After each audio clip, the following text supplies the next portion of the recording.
I always thought summer trips were supposed to be fun, a break from our monotonous lives. When Andrew, James, and I finally found a free weekend to visit New Orleans, it felt like a long-awaited escape. We'd been talking about it since last year, but life kept getting in the way. But this weekend, everything aligned perfectly. We all managed to get time off work, and nothing could stop us from having the best time of our lives. We set off from Dallas on the evening of July 4th. The air was thick with the promise of adventure, but as we drove further, the atmosphere grew heavier. A dense fog rolled in, unlike anything I'd ever seen. It was strange, almost unnatural. Texas isn't known for its fog, especially not in the summer. Andrew, sitting in the passenger seat, was the first to notice something was off. He's always been the observant one, catching details the rest of us missed. When he opened the car door to grab his jacket, he hesitated, staring into the fog as if it held some dark secret. "Do you feel that?" he asked, his voice barely a whisper. I glanced at him, trying to shake off the unease creeping up my spine. "It's just fog, man. We'll be fine." But Andrew's instincts have never been wrong. I should have known better than to dismiss his concern.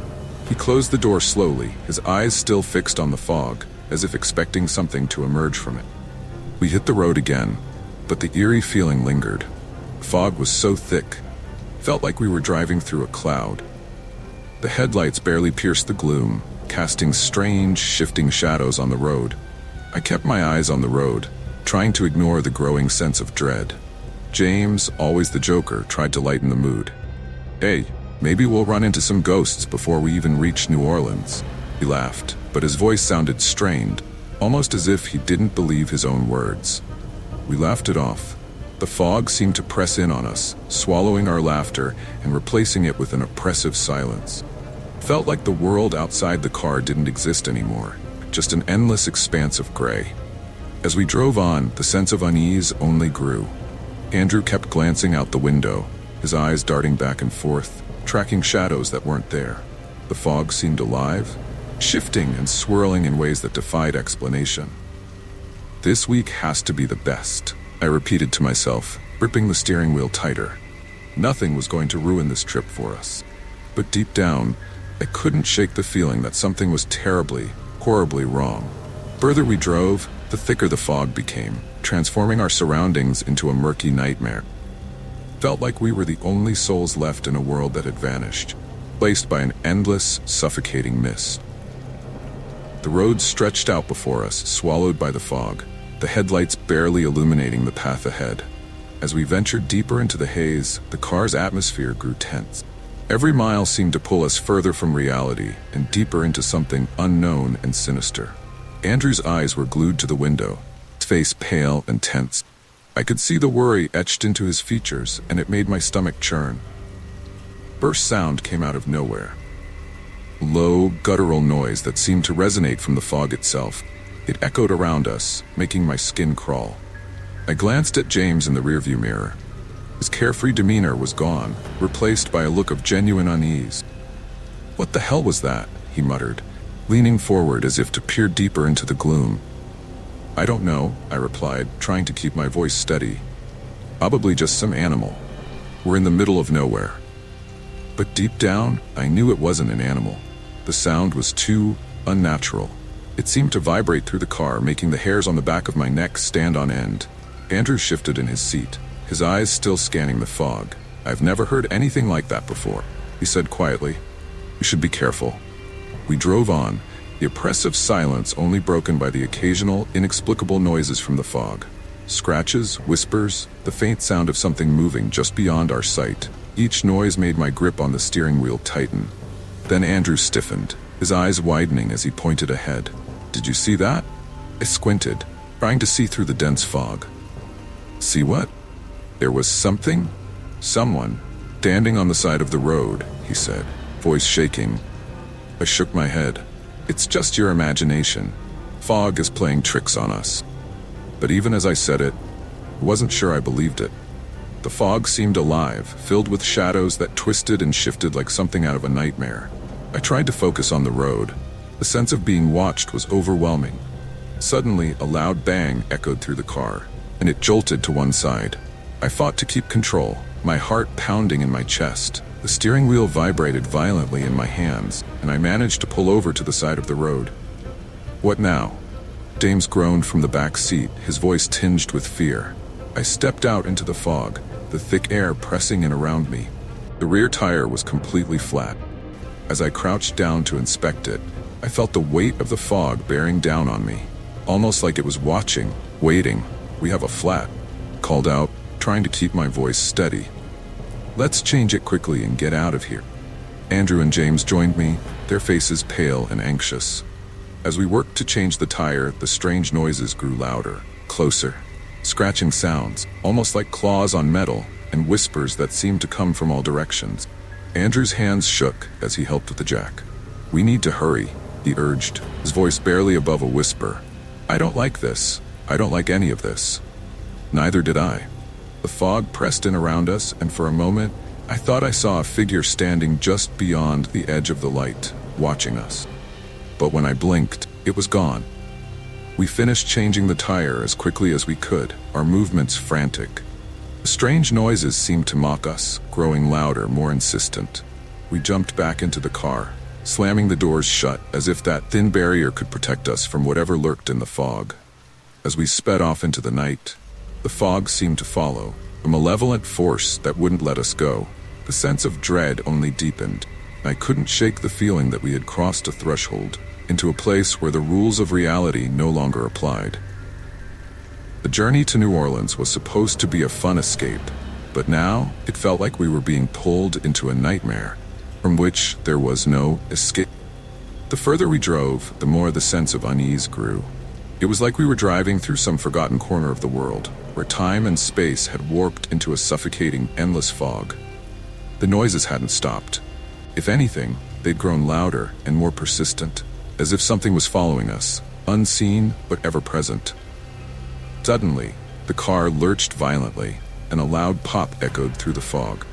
I fought to keep control, my heart racing as the steering wheel jerked in my hands.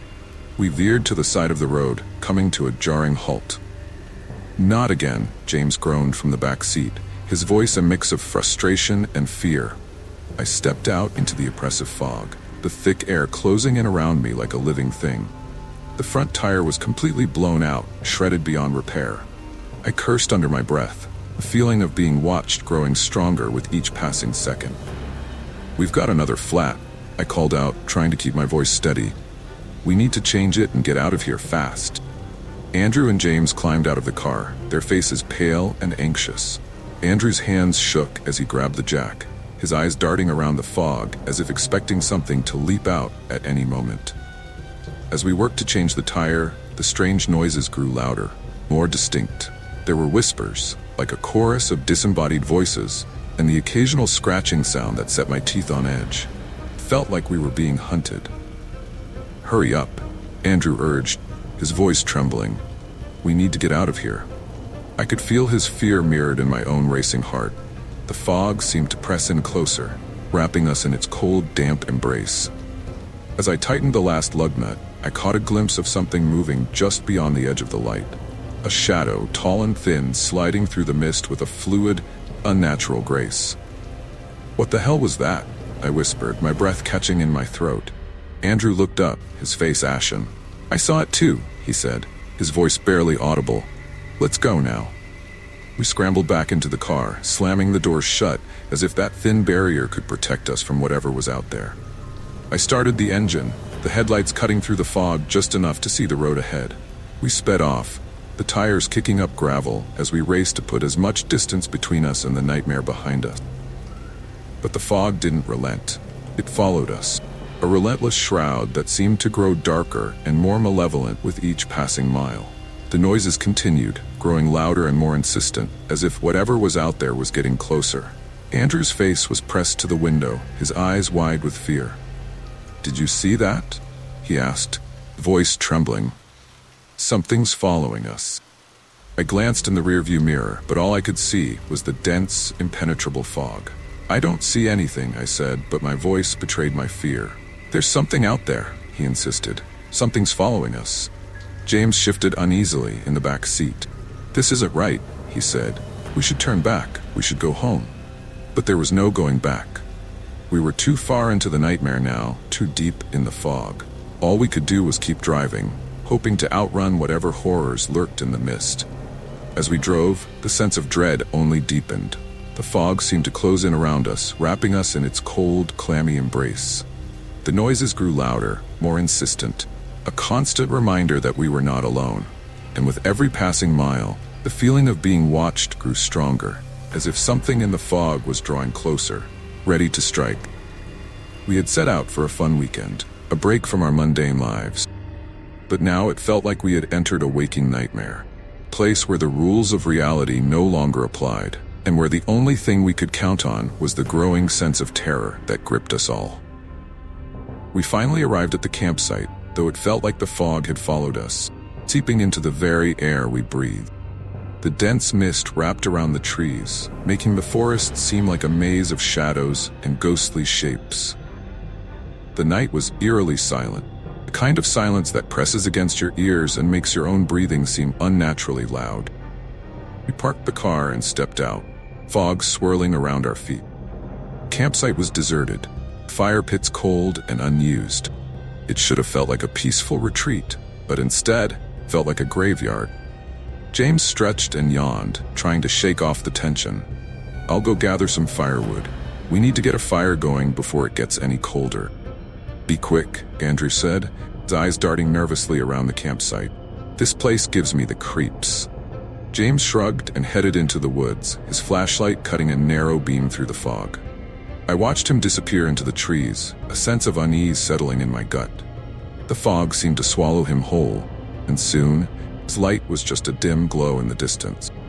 Andrew and I set up the tent, our movements hurried and clumsy. The strange noises we had heard on the road seemed to have followed us, growing louder and more persistent.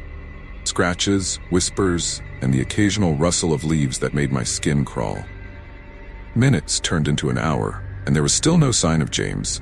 Firewood he was supposed to gather was nowhere to be seen, and his flashlight's glow had long since vanished. "Where is he?" Andrew muttered, voice tinged with worry. "He should be back by now." I grabbed my flashlight and handed another to Andrew. "Let's go find him.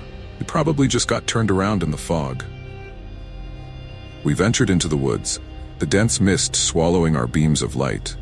The forest felt alive, the trees pressing in on us, their branches like skeletal hands reaching out of the darkness. The strange noises grew louder, echoing through the fog, making it hard to pinpoint their source. "James," I called, my voice sounding small and insignificant in the vastness of the night.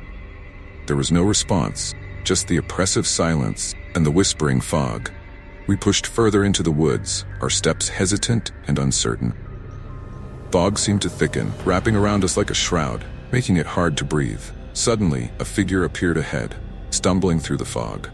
For a moment, relief washed over me, thinking it was James. But as he drew closer, my heart sank. It was James, but something was horribly wrong. His clothes were torn, his face pale and gaunt. His eyes, usually so full of life, were empty, almost lifeless. He moved with a jerky, unnatural gait, like a puppet on strings. "James, what happened?" Andrew called out, his voice trembling. "I don't know," I replied, trying to keep my own fear in check. "But we need to get out of here. Now." He jumped into the car, but the engine wouldn't start. I turned the key again and again, but all I got was a sickening click. Fog pressed in around us, the noises growing louder, closer. Then, without warning, something yanked Andrew out of the car with a force that sent me sprawling.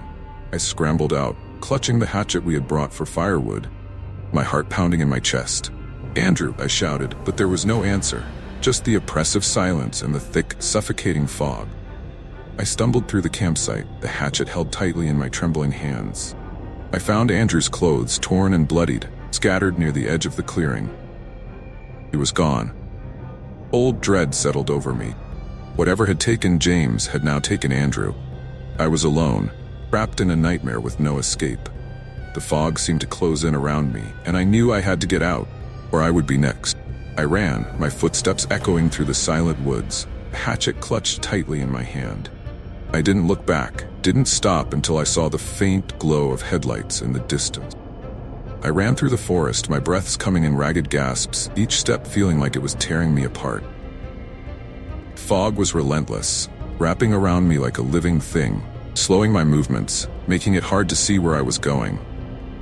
The sounds of pursuit were right behind me. Footsteps, whispers, and that same guttural growl that had come from James. I stumbled over roots and rocks, the forest floor a treacherous maze in the thick fog. My heart pounded in my chest, each beat a deafening drum in the eerie silence. I couldn't shake the feeling that the forest itself was alive, watching me, waiting for me to slip up. I glanced back once, and my blood ran cold.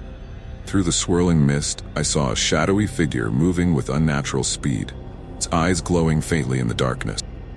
It wasn't James anymore. Whatever had taken him had turned him into something else, something monstrous. "Please, no," I whispered to myself, forcing my legs to move faster. The hatchet in my hand felt like a flimsy defense against whatever was hunting me. Suddenly, a sharp pain shot through my leg as I tripped over a hidden root. I hit the ground hard, air knocked out of my lungs. For a moment, the world spun, and I struggled to get back up. The whispers grew louder, mocking me, closing in. I managed to stand, limping forward, every step agony. The headlights I had seen earlier seemed impossibly far away now, a distant beacon in an ocean of fog. I had to reach them. They were my only hope. Growls grew louder, more insistent, and I knew that whatever was behind me was getting closer. I didn't dare look back again. I focused on the faint glow of the headlights, using them as my guide, my lifeline. My vision blurred with tears of pain and fear, but I forced myself to keep moving. The fog seemed to thicken, the air growing colder and more oppressive. The whispers became a cacophony, a chorus of voices urging me to give up, to surrender to the darkness. I couldn't stop. Not now. Not when I was so close. I burst out of the trees, stumbling onto the narrow strip of highway that cut through the forest. The headlights were closer now, the shape of a truck becoming clear through the fog. Relief flooded through me, giving me the strength to push forward. I waved my arms frantically, shouting for help. The truck slowed, its brakes squealing in the stillness of the night. A burly figure stepped out, the truck's lights illuminating his concerned face. "Help me," I gasped, collapsing to my knees. "Something's in the woods. It's after me. It took my friends." Trucker's eyes widened, and he hurried over, helping me to my feet. "Easy now, easy," he said, his voice a comforting rumble. "Let's get you out of here." He helped me into the truck.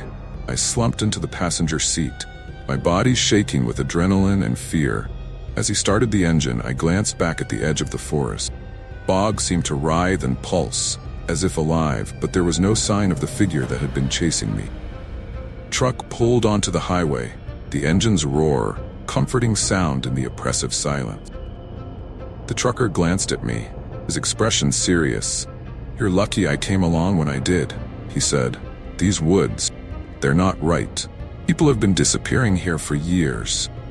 I nodded, too exhausted to speak. The truck's warmth seeped into my bones, and I felt my eyes growing heavy. The adrenaline that had kept me going was fading, replaced by a bone-deep weariness. As I drifted off to sleep, the last thing I heard was the trucker's voice, low and ominous.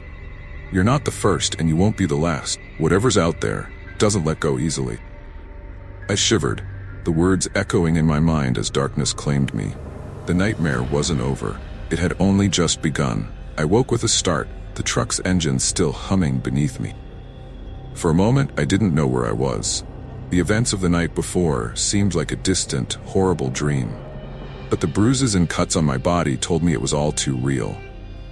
The trucker, a grizzled man named Hank, glanced at me, his face etched with concern. "We're almost at a truck stop," he said. "You can get cleaned up there, maybe get some food. You look like you've been through hell." "Thank you," I muttered, my voice hoarse. The events of the night replayed in my mind, each memory sharper and more terrifying than the last.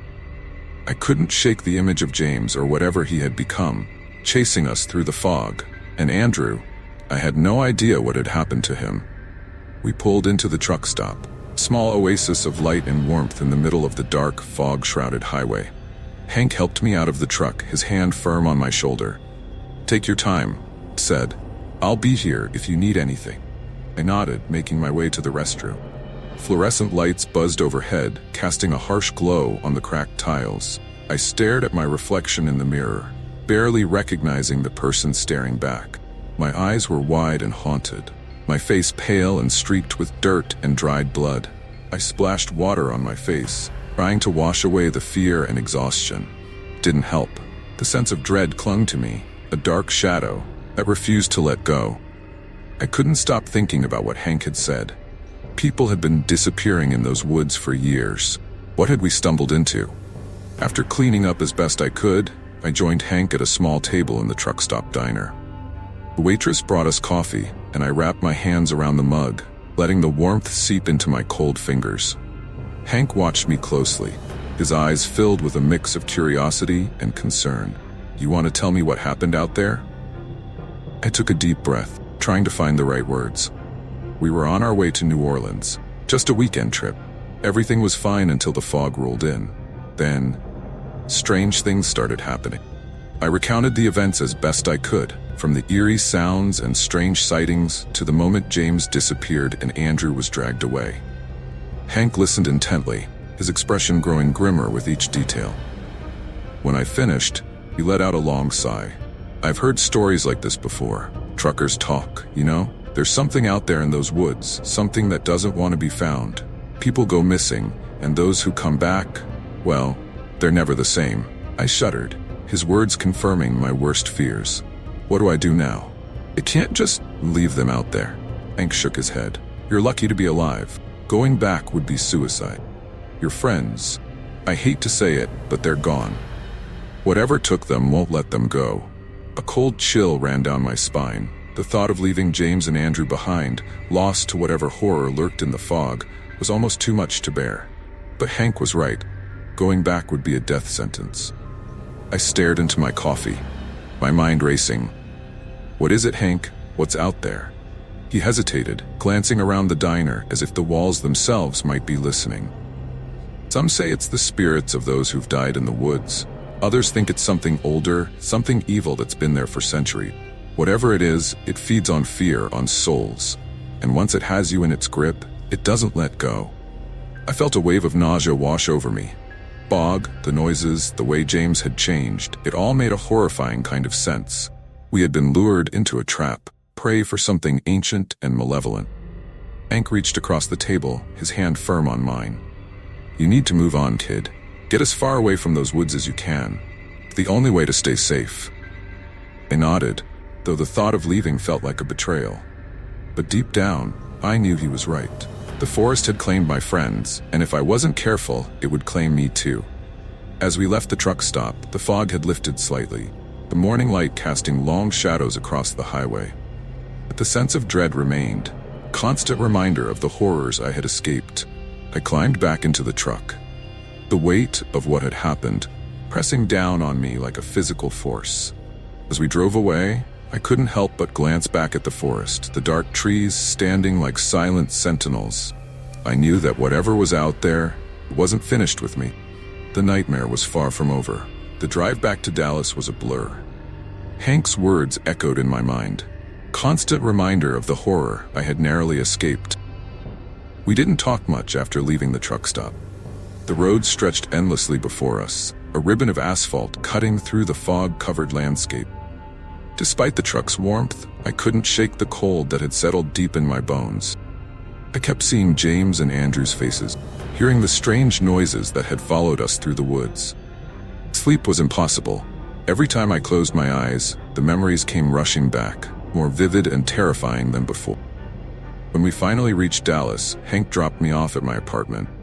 I thanked him, though words felt inadequate.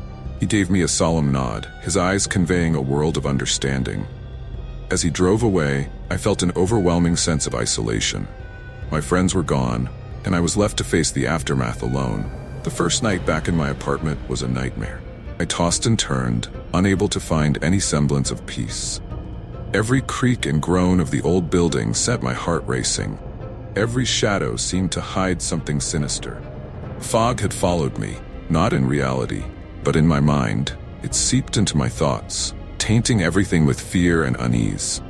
I kept the lights on, hoping they would ward off the darkness that seemed to close in from all sides. But the lights couldn't protect me from my memories. I saw James's haunted eyes, heard the growl that had come from his throat.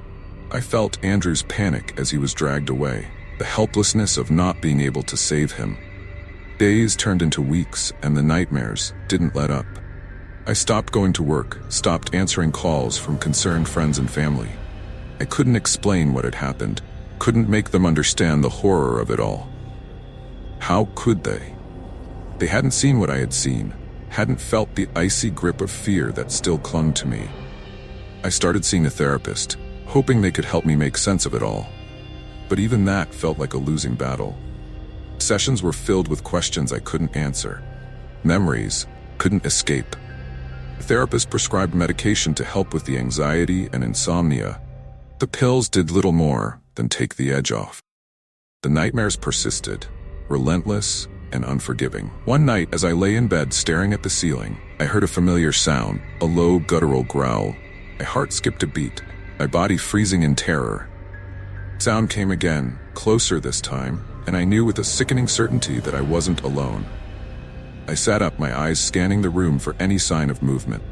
The growl came again, and this time it was accompanied by a soft whispering, chorus of voices that seemed to come from all directions. The fog had found me, even here, in the safety of my own home. Panicking, I grabbed the hatchet I had kept since that night in the woods. I had brought it back with me, a grim reminder of what had happened, and a flimsy sense of security. I crept through the apartment, my heart pounding in my chest, the hatchet held tightly in my trembling hands. The whispers grew louder, the growls more insistent. I felt a presence behind me, cold and malevolent. I spun around, swinging the hatchet wildly, but there was nothing there. Just the empty room, filled with shadows and echoes of my own fear. I stumbled back into the bedroom, locking the door behind me. The whispers didn't stop. They seemed to fade, becoming a distant murmur. I sat on the edge of the bed, my body shaking with fear and exhaustion. The hatchet slipped from my fingers, landing with a dull thud on the carpet. That was the moment I realized I couldn't keep living like this.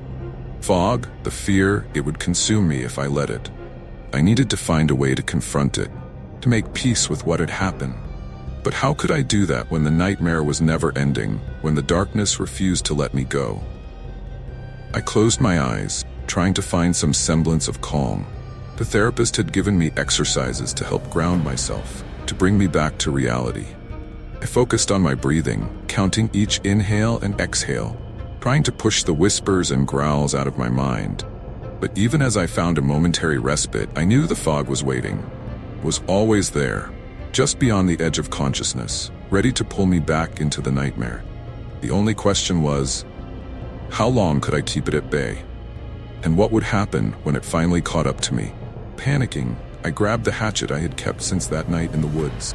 I had brought it back with me, a grim reminder of what had happened, and a flimsy sense of security. I crept through the apartment, my heart pounding in my chest, the hatchet held tightly in my trembling hands. The whispers grew louder, the growls more insistent. I felt a presence behind me, bold and malevolent. I spun around, swinging the hatchet wildly, but there was nothing there. Just the empty room, filled with shadows and echoes of my own fear. I stumbled back into the bedroom, locking the door behind me. The whispers didn't stop, but they seemed to fade, becoming a distant murmur. I sat on the edge of the bed, my body shaking with fear and exhaustion. The hatchet slipped from my fingers, landing with a dull thud on the carpet. That was the moment I realized I couldn't keep living like this. Fog, the fear, it would consume me if I let it. I needed to find a way to confront it, to make peace with what had happened. But how could I do that when the nightmare was never ending, when the darkness refused to let me go? I closed my eyes, trying to find some semblance of calm. The therapist had given me exercises to help ground myself, to bring me back to reality. I focused on my breathing, counting each inhale and exhale, trying to push the whispers and growls out of my mind. But even as I found a momentary respite, I knew the fog was waiting. It was always there, just beyond the edge of consciousness, ready to pull me back into the nightmare. The only question was, how long could I keep it at bay? And what would happen when it finally caught up to me? The weeks that followed were a haze of fear and sleepless nights. Every time I closed my eyes, the memories came flooding back, more vivid and terrifying than ever. The fog, the whispers, the guttural growls, they were all there, waiting for me in the darkness. I knew I couldn't keep living like this. Something had to change, or I would lose my mind. One night, driven by desperation, I decided to return to the therapist. Dr. Roberts was a kind woman, patient and understanding. She listened to my story without judgment, but I could see the concern in her eyes. She suggested a more intensive treatment, a combination of therapy and medication that might help me find some peace. I agreed, willing to try anything to escape the nightmare that had become my life. The sessions were exhausting, dragging up memories I had tried to bury. But slowly, I started to see a glimmer of hope. The nightmares became less frequent, the whispers and growls less insistent. For the first time since that night in the woods, I felt like I might be able to move on. But the peace was short-lived. One evening, as I sat in my apartment, I heard a noise that sent a chill down my spine. It was a familiar sound, one I had hoped never to hear again. A low, guttural growl. My heart raced, my body freezing in terror. I tried to tell myself it was just my imagination, a trick of the mind. But deep down, I knew the truth. The fog had found me again. Panicking, I grabbed the hatchet from under my bed and crept through the apartment. The growls grew louder, accompanied by the soft, mocking whispers that had haunted my dreams. I felt a cold presence behind me, a malevolent force that seemed to fill the room. I spun around, swinging the hatchet wildly, but there was nothing there, just the empty apartment, filled with shadows and echoes of my fear. I stumbled back, my mind racing. This couldn't be happening.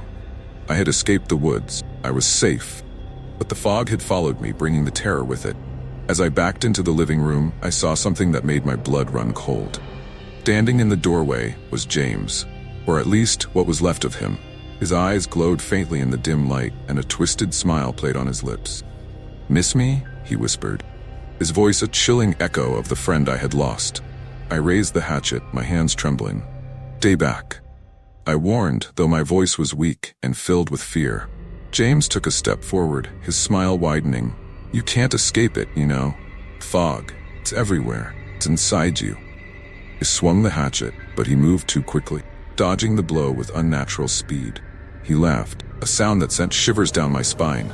"You're already lost, just like Andrew and me." Desperation clawed at my mind. I couldn't let this happen. I couldn't let the fog take me too. With a burst of adrenaline, I charged at him, the hatchet raised high. But as I swung, the room seemed to twist and blur, the shadows closing in around me. When I came to, I was lying on the floor, the hatchet beside me. James was gone, the apartment eerily silent. I staggered to my feet, my head spinning. Had it all been a hallucination? A trick of the mind, brought on by stress and fear? But as I looked around, I saw something that made my heart stop. Written on the walls, in what looked like blood, were the words, "You can't escape." The realization hit me like a punch to the gut. Fog wasn't just in the woods, it was everywhere, a part of me that I could never escape. It had followed me home, haunting me, driving me to the brink of madness. I collapsed onto the couch, my mind reeling. I knew then that there was no escaping the fog. No amount of therapy or medication could change that. It was a part of me now, a dark shadow that would follow me for the rest of my life. As the night wore on, the whispers returned, louder and more insistent. Growls echoed through the apartment, a constant reminder of the horror I had faced. And I knew, with a sickening certainty, that this was my life now. A never-ending nightmare from which there was no escape. In the days that followed, I withdrew further into myself, shutting out the world. The fog was relentless, a constant presence that filled my mind with fear and dread. I stopped seeing Dr. Roberts, stopped taking the medication. Nothing could help me now. One night, as I sat in the darkness, the whispers grew louder, the growls more insistent.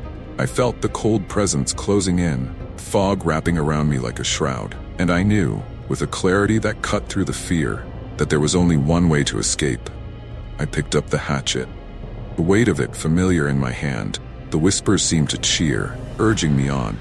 I walked to the window, looking out at the fog-covered street. The darkness beckoned, promise of peace that I could no longer resist. With a final, determined breath, I stepped out into the night, the hatchet at my side. Fog closed in around me, cold and relentless, and as the whispers consumed me, I felt a strange sense of calm. The nightmare was finally over.